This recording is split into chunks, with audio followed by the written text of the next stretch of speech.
While we were all paying attention to Iowa, some very important developments emerged in the Hillary email scandal in some of the reports from the Inspector General and in the most recent batch of emails released.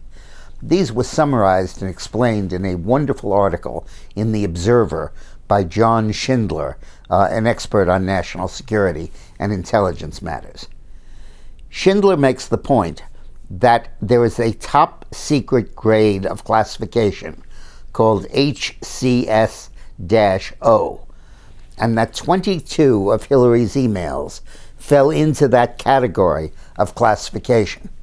And that's one in which not only is there secret material involved, and classified material, but exposure of that material could lead to the deaths and compromising of American agents abroad or to the damage of those who are cooperating with them in other countries. And that many of these agents are serving without official cover, which means they're not protected by any diplomatic immunity. They're posing as barbers or housemaids or typists or what have you, and could easily be destroyed as a result of this, actually endangering lives. We're getting now beyond the Valerie Plame scandal. She was just a desk worker at the CIA, not in the field. These are actually people in the field in other countries, and when their names appeared on Hillary's unsecured email server, they could easily be hacked by other powers. In fact, Gates, the former defense secretary, says it's more than likely that Russia, China, and perhaps even Iran and North Korea have hacked this data and have access to it. 2 of the emails actually name specific foreign agents. Those 22 emails are so secret that the State Department won't even release them fully redacted, with all the words blocked out, because it says that release could compromise national security. Now, Hillary's defense of this is that she first said, "I never sent or received classified information." Then a few months later she said, "I didn't receive or send anything marked classified." Well, on her first day in the job as Secretary of State, she signed a form that indicated her acknowledgement of the fact that classified and secret information might be marked or might be unmarked, and that in any case, her duty was to protect classified information, whether marked or not. How is a person to know?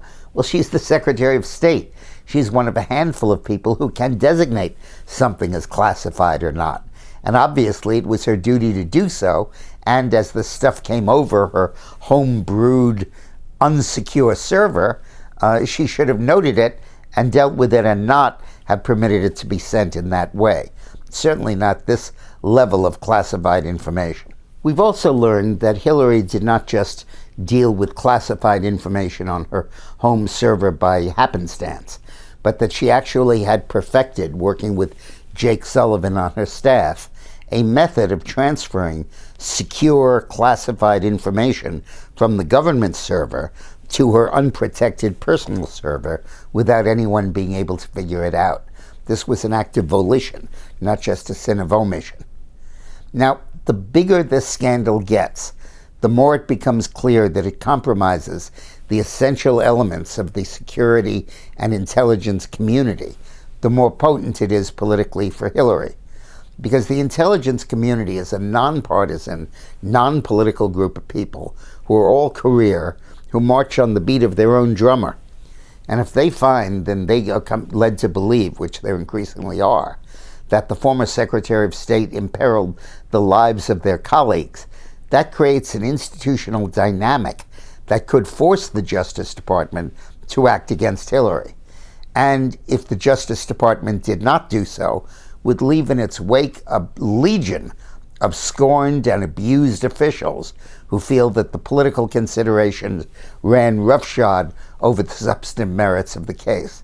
And that could be very, very dangerous for Hillary as the campaign evolves. And remember what happened in Watergate, I think it was on Black Friday or something, where all of the staff of the Justice Department, the top officials, quit because the Nixon administration was trying to sweep the tapes under the rug. And ultimately a special prosecutor was appointed who unearthed the truth. That kind of scenario is not too difficult to imagine now. This video, I hope, is useful to you, but I do a podcast now, and I just finished it for this week, that goes into great depth in analyzing the politics of what's going on. It's about a half-hour, 40-minute video audio on podcast. So listen to the podcast by clicking on the link attached to this video, or go to dickmorris.com or iTunes or Podcast1, PODCASTONE.com. Thanks for watching, and thanks for listening.